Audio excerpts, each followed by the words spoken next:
میرے ذہن میں آ رہے تھے، مگر میں کچھ بھی سمجھ نہیں پا رہا تھا۔ حالات جو بھی تھے میری سمجھ سے بالاتر تھے۔ میرے دل میں تجسس پیدا ہوا تھا اور میں نے فیصلہ کیا کہ اس گھر کو پورا دیکھوں گا۔ کم از کم اتنا تو پتہ چل جاتا کہ مکان خالی ہے یا اس میں کوئی رہ رہا ہے، اور یہ سامان کس کا ہے۔ میں دبے قدموں اندر کی جانب بڑھا۔ کاش مجھے معلوم ہوتا کہ یہ جگہ آسیب زدہ ہے اور یہاں آ کر میں بہت بڑی مصیبت میں پھنس جاؤں گا تو میں یہاں کبھی قدم بھی نہ رکھتا۔ لیکن ہونے والی بات تو ہو کر ہی رہتی ہے، کسی کو معلوم نہیں ہوتا کہ آئندہ کیا واقعہ پیش آنے والا ہے۔ اندرونی دروازہ بند نہیں تھا۔ میں نے کھولنے کے لیے جیسے ہی اس پر ہاتھ رکھا، وہ بھاری دروازہ چڑچڑاہٹ کے ساتھ خود بخود کھلتا چلا گیا، جیسے میرے ہاتھ لگانے کا ہی منتظر ہو۔ جیسے ہی دروازہ خود بخود کھلنے لگا، میں گھبرا کر 2 قدم پیچھے ہٹ گیا۔ خوف کی ایک سرد لہر میرے جسم میں دوڑ گئی، لیکن چند ہی منٹ میں نے اپنے خوف پر قابو پا لیا۔ اندر مکمل خاموشی چھائی ہوئی تھی۔ میں اندر داخل ہو گیا۔ وہ دروازہ ایک راہداری میں کھلتا تھا۔ میں وہ مختصر سی راہداری عبور کرنے لگا۔ راہداری ختم ہوئی تو میں نے خود کو برآمدے میں کھڑا پایا۔ برآمدے میں دائیں ہاتھ پر لکڑی کا ایک زینہ اوپر کی طرف جا رہا تھا۔ زینے کے ساتھ ایک کمرہ تھا۔ راہداری اور کمروں میں حشرات الارض نے رہائش اختیار کی ہوئی تھی۔ میرا تجسس بڑھتا جا رہا تھا۔ چند لمحے میں ادھر ادھر دیکھتا رہا، پھر ٹارچ کی روشنی میں آگے بڑھنے لگا۔ میرے دماغ پر خوف طاری تھا۔ اس میں اب اور اضافہ ہو گیا۔ جوں جوں میں آگے بڑھ رہا تھا، خوف کی لہریں میرے رگو پے میں سرایت کرتی جا رہی تھیں۔ عجیب ویران عمارت تھی۔ اس کے در و دیوار سے خوف اور دہشت کی لہریں نکل رہی تھیں۔ میں حیران تھا کہ امی اور کاشان نے اس گھر میں ایسا کیا دیکھا جو وہ اس کی اس قدر تعریفیں کر رہے تھے۔ بھائی جان، ہم نے جو مکان دیکھا تھا وہ ہرگز ایسا نہیں تھا، کاشان جھٹ سے بولا۔ ارے چپ کرو کاشان، سلمان بھائی آپ آگے سنائیں نا، پھر کیا ہوا؟ میں نے تجسس بھرے لہجے میں کاشان کو ٹوکا۔ پھر سلمان بھائی نے بات دوبارہ سے جاری رکھتے ہوئے کہا، سینے کے قریب جو کمرہ بنا ہوا تھا اس کا دروازہ بند تھا۔ ایک بار تو دل چاہا کہ سب کچھ چھوڑ چھاڑ کر اس پراسرار مکان سے دور بھاگ جاؤں، لیکن دوسرے ہی لمحے میں نے خود کو سنبھالا اور تسلی دی کہ میں ایک بہادر اور دلیر انسان ہوں۔ حالات جیسے بھی ہوں، مجھے ڈر کر بھاگنا نہیں ہے۔ حقیقت یہ ہے کہ اس سوچ نے میرے دل کو بہت ڈارس بندھائی اور مجھ میں ایک نیا جوش پیدا ہو گیا۔ میں نے سوچ لیا کہ اب پورے مکان کا جائزہ لے کر ہی یہاں سے جاؤں گا۔ یہ سوچ کر میں ایک نئے حوصلے سے آگے بڑھا۔ میں اب تک یہ نہیں سمجھا تھا کہ یہ جگہ آسیب زدہ ہے، دراصل میں بہت مضبوط اعصاب کا مالک تھا۔ میں آگے بڑھتا گیا۔ مجھے محسوس ہوا جیسے میری پشت کی طرف سے مجھے کوئی دھکیل رہا ہے، یہ شاید کوئی آہستہ آہستہ میرے ساتھ چل رہا ہے۔ ارد گرد سے کچھ نگاہیں بھی مجھے محسوس ہوئی جو مجھے گھور رہی تھی۔ میں ایک لمحے کے لیے بدحواس ہو گیا، مگر دوسرے ہی لمحے میں نے تیزی سے پیچھے مڑ کر دیکھا، لیکن وہاں تو ویرانی کے سوا اور کچھ بھی نہیں تھا۔ مگر مجھے نہ جانے کیوں یہ یقین سا ہو گیا کہ کوئی ایسی نادیدہ ہستی یہاں تھی جو میرا جائزہ لے رہی تھی۔ میری چھٹی حس کسی نادیدہ خطرے کا اعلان کر رہی تھی۔ میں نے ایک بار پھر اطراف کا جائزہ لیا۔ پوری عمارت پر اعصاب شکن سناٹا چھایا ہوا تھا کہ اچانک ایک ہولناک چیخ مکان میں گونجی۔ میں بری طرح اچھل پڑا۔ چیخ کی آواز اوپر کسی کمرے سے بلند ہوئی تھی۔ آہستہ آہستہ وہ آواز سسکیوں میں تبدیل ہوتی گئی۔ یہ کسی عورت کی آواز تھی۔ ہلکی ہلکی سسکیوں کی آواز مجھے سنائی دے رہی تھی۔ پہلا خیال جو میرے ذہن میں آیا وہ یہ تھا کہ مجھے یہاں سے فوراً بھاگ جانا چاہیے۔ اس خیال کو عملی جامہ پہنانے کے لیے میں مڑا ہی تھا کہ ایک خیال میرے ذہن میں اور کوندا کہ ہو سکتا ہے کہ مکان خالی دیکھ کر کوئی شیطان فطرت انسان اپنے مذموم مقاصد کی تکمیل کے لیے یہاں آیا ہو۔ میں حیران تھا کہ چیخ کی آواز خاصی بلند تھی۔ آس پاس کے رہنے والوں کو وہ چیخ سنائی کیوں نہیں دی؟ رات کے سناٹے میں تو اس کی آواز دور دور تک سنی گئی ہوگی، پھر آخر کوئی یہاں آیا کیوں نہیں؟ بہرحال کچھ دیر کے بعد میں آگے بڑھنا شروع ہوا۔ میرا رخ سینے کی جانب تھا جہاں سے سسکیوں کی آوازیں اب بھی آ رہی تھیں۔ میں نہایت چوکنا انداز میں سیڑھیاں طے کر رہا تھا۔ مجھے ہر پل دھڑکا سا لگا ہوا تھا کہ کہیں میری موجودگی میں وہ شخص واقف نہ ہو جائے۔ سیڑھیاں طے کر کے جیسے ہی میں آگے بڑھا تو آوازیں ایک دم بند ہو گئیں۔ اوپر ایک کمرہ تھا جس کا دروازہ بند تھا۔ میں ٹارچ روشن کیے کمرے کی طرف بڑھا۔ اس وقت میں نے خود کو ہر طرح کے حالات کے لیے تیار کر لیا تھا۔ میں نے بند دروازے پر ہاتھ رکھا تو وہ کھلتا چلا گیا۔ میں نے دروازے سے اندر جھانکا تو حیرت کا ایک اور شدید جھٹکا لگا۔ وہ کمرہ تو بالکل خالی تھا۔ کمرے کے ایک کونے میں مسہری رکھی تھی اور مسہری کے پاس ایک چھوٹی سی میز رکھی تھی۔ یہ بھی حیران کن بات تھی کہ اس عمارت میں اب تک جتنی بھی چیزیں نظر آئیں وہ سب کی سب بے حد قدیم تھی۔ میں کمرے میں داخل ہوا اور ایک ایک چیز کو بغور دیکھنے لگا۔ اس بات نے مجھے حیرت زدہ کر دیا کہ کمرے میں صدیوں کی گرد جمع تھی۔ فرش پر بھی مٹی کی موٹی تہیں جمع تھی۔ اوپر نیچے در و دیوار پر مکڑیوں کے جالے تنے تھے۔ یوں لگتا تھا جیسے اس کمرے میں صدیوں سے کسی نے قدم نہ رکھا ہو۔ میز پر ایک پیتل کا چھوٹا سا دیا بھی رکھا ہوا تھا اور اس پر بھی مٹی جمی ہوئی تھی۔ چیخ اور سسکیوں کی آواز مجھے اس سمت سے ہی آئی تھی۔ میں حیران تھا کہ اگر کوئی یہاں آیا تھا تو اس کے قدموں کے نشان تو ہونے چاہیے تھے۔ حیرت سے میرے قدم زمین میں گڑ گئے اور میرا ذہن بے شمار خیالات کی اماج گاہ بن گیا۔ اگر کوئی یہاں نہیں آیا تو پھر چیخوں کی وہ آواز کہاں سے آئی تھی؟ میرا ذہن اب بالکل کام نہیں کر رہا تھا۔ اچانک مجھے محسوس ہوا جیسے کوئی پیچھے سے مجھے گھور رہا ہے۔ میں نے ایک دم پیچھے دیکھا۔ کمرے میں تو ہولناک ویرانی کے سوا اور کچھ بھی نہیں تھا۔ میں نے جو ہی دروازے کی سمت دیکھا تو اپنی جگہ منجمد ہو کر رہ گیا اور آنکھیں تھیں کہ پھٹی کی پھٹی رہ گئی۔ لکڑی کا وہ بھاری دروازہ چرچراہٹ کی بھیانک آواز کے ساتھ اپنے آپ ہی بند ہوتا جا رہا تھا۔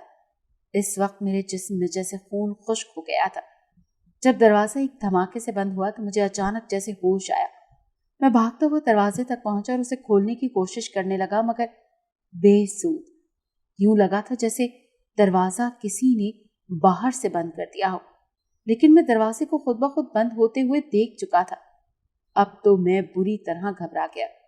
اب شک و شبے کی کوئی گنجائش نہیں رہی تھی کہ مکان آسیب زدہ ہے۔ آسیب کا خیال آتے ہی میری پیشانی پسینے سے تر ہو گئی۔ بچپن میں سنی گئی جن بھوتوں اور بدروحوں کی 20 کہانیاں مجھے یاد آ گئیں۔ اب مجھے اپنی غلطی کا شدت سے احساس ہو رہا تھا۔ مجھے تنہا یہاں نہیں آنا چاہیے تھا، لیکن اب کیا فائدہ؟ اب تو تیر کمان سے نکل چکا تھا۔ مجھے یہاں سے نکلنے کی کوشش کرنی تھی، لیکن کس طرح؟ میں نے کمرے میں چاروں طرف نظر دوڑائی۔ سامنے دیوار میں ایک کھڑکی تھی جو اس عمارت کے عقب میں کھلتی تھی۔ میں بے اختیار کھڑکی کے پاس پہنچا۔ میں باہر سے کسی کو مدد کے لیے بلانا چاہتا تھا۔ میں نے اسے کھولا۔ باہر کچھ لوگ گلی میں ادھر ادھر جاتے ہوئے نظر آ رہے تھے۔ میں نے چیخ چیخ کر انہیں مدد کے لیے پکارا مگر کسی نے میری آواز پر توجہ ہی نہیں دی۔ یہاں تک کہ چیختے چیختے میرا گلا سوکھ گیا اور حلق میں کانٹے سے چبھنے لگے۔ مجھے اس وقت شدید پیاس کا احساس ہوا۔ کھڑکی کا فاصلہ نیچے سے کوئی 30 فٹ تھا۔ یہاں سے نیچے بغیر کسی مدد کے اترنا ناممکن تھا۔ یوں لگ رہا تھا کہ لوگوں کو نہ میں دکھائی دے رہا ہوں اور نہ ہی میں انہیں سنائی دے رہا ہوں۔ میں وہاں بے بس کھڑا سوچ رہا تھا کہ اب کیا کروں۔ میری نظریں فرش پر پڑی اور میں چونک کر پیچھے ہٹ گیا۔ وہ منظر تھا ہی اتنا انوکھا اور حیرت ناک۔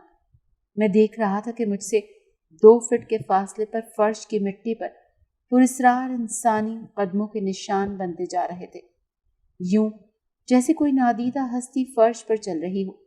مجھے وہاں کوئی انسان نظر نہیں آ رہا تھا۔ کمرہ بالکل خالی تھا۔ میں حیرت سے آنکھیں پھاڑے دیکھ رہا تھا۔ دیکھتے ہی دیکھتے وہ نشان دروازے تک پہنچے۔ اچانک دروازہ کھلا جیسے کسی نادیدہ ہاتھ نے اسے کھولا ہو اور وہ نشانات باہر نکلتے چلے گئے۔ میرے لیے یہ سنہری موقع تھا۔ میں تیزی سے بھاگتا ہوا دروازے کے قریب پہنچا کہ دروازہ پھر ایک جھٹکے سے بند ہو گیا اور میں اپنے ہی زور سے دروازے سے ٹکرا کر نیچے گر گیا۔ میں بہت زیادہ ڈر گیا تھا۔ میں بھاگ دوڑ کرنے لگا کہ میں کس طرح یہاں سے باہر نکلوں۔ میں بری طرح تھک گیا تھا۔ بھوک، پیاس اور خوف اور دہشت نے میرے جسم سے ساری طاقت ہی نچوڑ لی تھی۔ مجھے حیرت تھی کہ اتنے آباد علاقے میں یہ جادو نگری بھی موجود تھی، لیکن آس پاس کے رہنے والے اس سے ناواقف تھے۔ اچانک دروازے کی چرچراہٹ سے میں چونکا۔ دروازہ پھر خود بخود کھل گیا۔ میں نے آگ دیکھا نہ تھا اور باہر کی سمت دوڑ لگا دی۔ میں بے اختیار بھاگتا ہوا زینے تک پہنچا تو جیسے پاؤں تلے سے زمین نکل گئی۔ ہوش و حواس تو ایک لمحے کے لیے مختل ہو گئے۔ زینے کی درمیانی سیڑھیوں پر ایک خون خوار سیاہ بلّا کھڑا میری ہی طرف دیکھ رہا تھا۔ اس کی آنکھوں سے جیسے شعلے نکل رہے تھے۔ اچانک اس بلے کے چہرے پر مسکراہٹ نظر آئی۔ میں نے ہزاروں بار انسانوں کو مسکراتے تو دیکھا تھا، مگر کسی خونخوار بلے کو مسکراتے میں نے پہلی بار دیکھا۔ یقین جانو اس بلے کی مسکراہٹ اتنی حیرت انگیز اور خوفناک تھی کہ میری سانسیں رکنے لگی۔ میں پتھر کا بت بنا اسے گھورے جا رہا تھا۔ یوں لگتا تھا جیسے وہاں کھڑے ہوئے مجھے صدیاں گزر گئی ہوں۔ اچانک بلّا خوفناک غراہٹ کے ساتھ مجھ پر حملہ آور ہو گیا تو مجھے ہوش آیا۔ میں واپس اسی کمرے کی طرف بھاگا۔ خون خار بلے کا پنجہ میری ٹانگ پر پڑا اور میری پینٹ کا پائنچہ لے اڑا۔ میں نے کمرے میں آ کر دروازہ بند کر دیا۔ میں دونوں ہاتھ دروازے پر رکھے ہانپ رہا تھا۔ وہ بند دروازے پر پنجے مار رہا تھا۔ اس وقت موت نے مجھے چاروں طرف سے گھیر لیا تھا۔ میں اس دہشتناک صورتحال کا مقابلہ زیادہ دیر نہیں کر سکتا تھا۔ پنجے مارنے کی آواز اب بند ہو گئی اور مکمل سناٹا چھا گیا۔ میں تیزی سے میز کی طرف گیا اور پیتل کا وہ دیا اٹھا لیا کہ اب بلے سے سامنا ہوا تو اس کے سر پر دے ماروں گا۔ میں دوبارہ کھڑکی تک گیا اور ہذیانی انداز میں مدد کے لیے چیخا، بچاؤ بچاؤ، ارے کوئی ہے، کوئی میری آواز کیوں نہیں سن رہا، مجھے بچاؤ، میں بہت مصیبت میں ہوں۔ یہاں تک پہنچ کر سلمان بھائی رک گئے۔ جذبات سے ان کی آواز لرز رہی تھی۔ میں نے اور کاشان نے حیرت سے ان کو دیکھا۔ سلمان بھائی کی آنکھیں سرخ تھیں اور ان کے تنفس کی رفتار تیز ہو گئی تھی۔ انہوں نے پانی مانگا تو کاشان پانی کی بوتل اور گلاس لے کر وہاں آ گیا۔ انہوں نے پانی پیا اور اس کے بعد دوبارہ گویا ہوئے۔ میں انسانوں سے تو مقابلہ کر سکتا تھا، مگر مافوق الفطرت ہستیوں سے مقابلہ کرنا میرے بس کی بات نہیں تھی۔ اس آسیب زدہ مکان میں میرا ایک ایک پل مجھے صدی جیسا لگ رہا تھا۔ مصیبت کے ایسے لمحات میں ہر انسان کو خدا یاد آتا ہے۔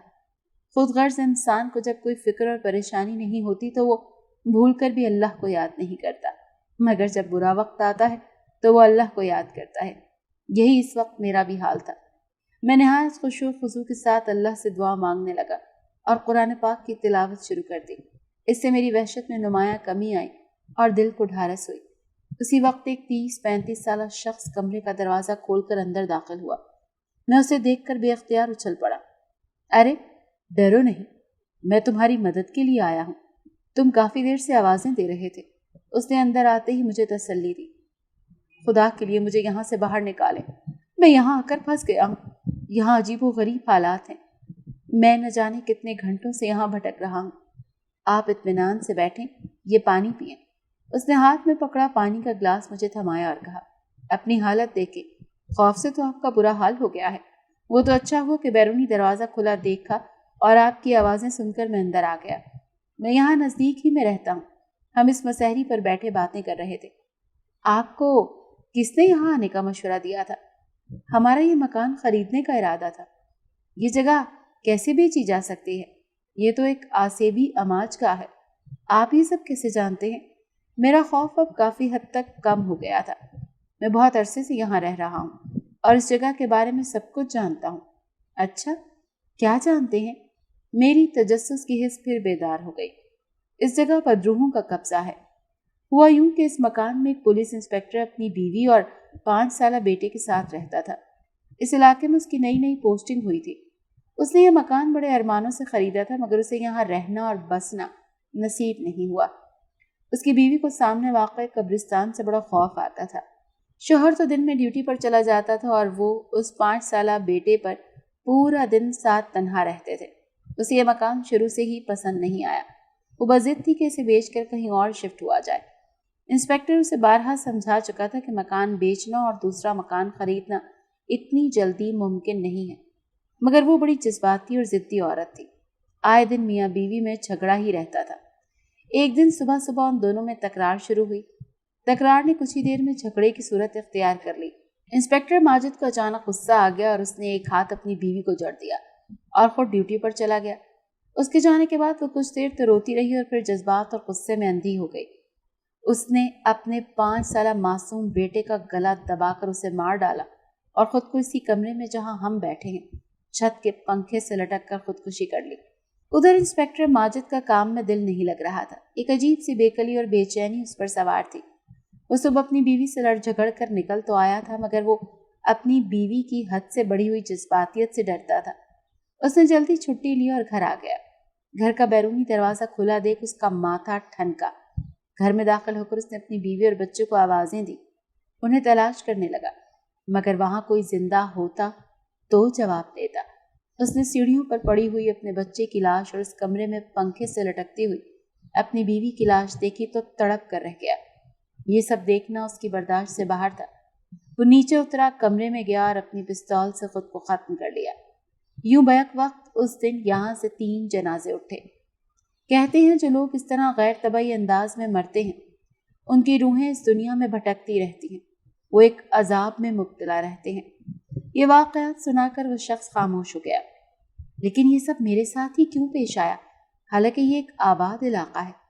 ہو سکتا ہے ان روحوں نے دوسروں کو بھی یہ سب بتانے کی کوشش کی ہو اور وہ خوفزدہ ہو گئے ہوں، یا انہوں نے سنا ہی نہ ہو۔ آپ ایک نڈر اور دلیر انسان ہیں، حافظ قرآن ہیں، آپ ان روحوں کے لیے مغفرت کی دعا کیجیے۔ جیسے اس شخص نے یہ جملے ادا کیے میں بری طرح چونک گیا۔ اسے کیسے پتا چلا کہ میں حافظ قرآن ہوں؟ میری ریڑھ کی ہڈی میں سرد لہر دوڑ گئی۔ اچانک وہ کھڑا ہو گیا اور کہا، آئیے میں آپ کو باہر تک چھوڑ دوں۔ میں جیسے کسی ٹرانس میں آیا اور اس کے پیچھے پیچھے زینے اترنے لگا۔ پیتل کا دیا ابھی تک میرے ہاتھ میں دیا ہوا تھا۔ برآمدے میں پہنچ کر وہ رک گیا۔ مکان کا بیرونی دروازہ چوپٹ کھلا ہوا تھا۔ میں تیزی سے دروازے سے باہر نکل گیا۔ میں نے لمحے بھر کے لیے پلٹ کر دیکھا، وہاں کوئی نہیں تھا۔ یہ دیکھتے ہی میرے منہ سے ہذیانی چیخیں بلند ہو رہی تھی۔ میں رکے بغیر مسلسل بھاگ رہا تھا۔ اس وقت مجھے اپنے جسم سے آگ نکلتی ہوئی محسوس ہو رہی تھی۔ یوں محسوس ہو رہا تھا کہ وہ بدروہیں میرے پیچھے بھاگ رہی ہیں۔ مجھے نہیں معلوم میں کتنی دیر بھاگتا رہا اور کن راستوں سے گزر کر گھر پہنچا۔ اس وقت میری حالت بہت ابتر تھی، میرے حواس گم تھے۔ میں نے دروازہ زور سے بجایا تو کاشان نے دروازہ کھولا۔ کاشان میری حالت دیکھ کر پریشان ہو گیا اور اسے دیکھ کر میری جان میں جان آئی، لیکن میری ہمت اب جواب دے گئی تھی۔ میرا ذہن جیسے تاریکیوں میں ڈوبتا چلا جا رہا تھا اور میں بے ہوش ہو کر گر پڑا۔ آنکھ کھلی تو خود کو ہسپتال میں پایا۔ وہاں ڈاکٹر مجھے یہ یقین دلا رہے تھے کہ یہ میرا وہم ہے اور انسانی ذہن کی کارستانی ہے۔ میں نے بھی اسے اپنا وہم سمجھ کر بھلانے کی سر توڑ کوشش کی، کسی حد تک اس میں کامیاب بھی ہو گیا۔ اسپتال سے چھٹی کے بعد میں گھر پہنچا تو دوسرے دن امی نے میری وہ پینٹ جو میں نے اس واقعے کے روز پہنی ہوئی تھی دکھاتے ہوئے پوچھا کہ اس کا پانچہ کیسے پھٹا تھا، اور پینٹ کی جیب سے یہ پیتل کا دیا بھی ملا ہے۔ یہ ایسے ٹھوس ثبوت تھے جو یہ ظاہر کر رہے تھے کہ میرے ساتھ پیش آنے والے واقعات وہم ہرگز نہیں تھے، حقیقت تھے۔ کوئی وہم یا ذہنی اختراع ہوتی تو یہ سب چیزیں یہاں نہ ہوتی۔ لیکن سلمان بھائی، مالک مکان کے گھر کے برابر میں ایک خالی پلاٹ ہے اور اس پلاٹ کے ساتھ جو مکان ہے ہم تو اسے خریدنا چاہتے تھے۔ کاشان نے بے چینی سے کہا، یہ کیسے ہو سکتا ہے؟ وہاں کوئی خالی قطع اراضی نہیں ہے۔ مالک مکان کے گھر کے برابر میں ہی تو وہ قدیم مکان موجود تھا۔ اگر تم سچ کہہ رہے ہو تو کل صبح ہم تینوں وہاں چلیں گے۔ میں ایک بار پھر اس جگہ کو دیکھنا چاہتا ہوں، سلمان بھائی نے پرسوچ انداز میں کہا۔ دوسرے دن صبح سویرے ہم وہاں پہنچے تو مالک مکان کے گھر سے ملحق خالی قطع اراضی ہمارا منہ چڑھا رہی تھی، جہاں بقول سلمان بھائی کے وہ پراسرار مکان تھا، اور اس رات انہوں نے وہ دیکھا بھی تھا۔ بعد میں وہاں رہنے والے بزرگوں کے ذریعے ہمیں پتہ چلا اس قطع اراضی پر کسی زمانے میں ایک مکان ہوا کرتا تھا جو آسیب زدہ مشہور تھا۔ اس مکان کا کوئی والی وارث نہیں تھا۔ آہستہ آہستہ وہ مکان کھنڈر کی صورت اختیار کر گیا۔ بعد میں آس پاس کے رہنے والے اینٹیں وغیرہ بھی اٹھا کر لے گئے۔ اب وہ قطع اراضی خالی پڑا تھا۔ کچھ عرصے کے بعد میں نے بھی لاہور کو خیر آباد کہہ دیا اور اپنے گاؤں واپس آ گیا۔ سلمان بھائی بیرون ملک چلے گئے تھے۔ بعد میں انہوں نے اپنے بھائی اور اپنی امی کو بھی اپنے پاس بلا لیا تھا۔ کافی عرصہ میرا ان سے رابطہ رہا۔ پھر رفتہ رفتہ ہم اپنی مصروف زندگی میں کھوتے چلے گئے اور رابطہ برقرار نہ رہ سکا، لیکن مجھے یقین ہے کہ سلمان بھائی کے ساتھ اس رات جو بھی کچھ ہوا وہ وہم نہیں، حقیقت تھا۔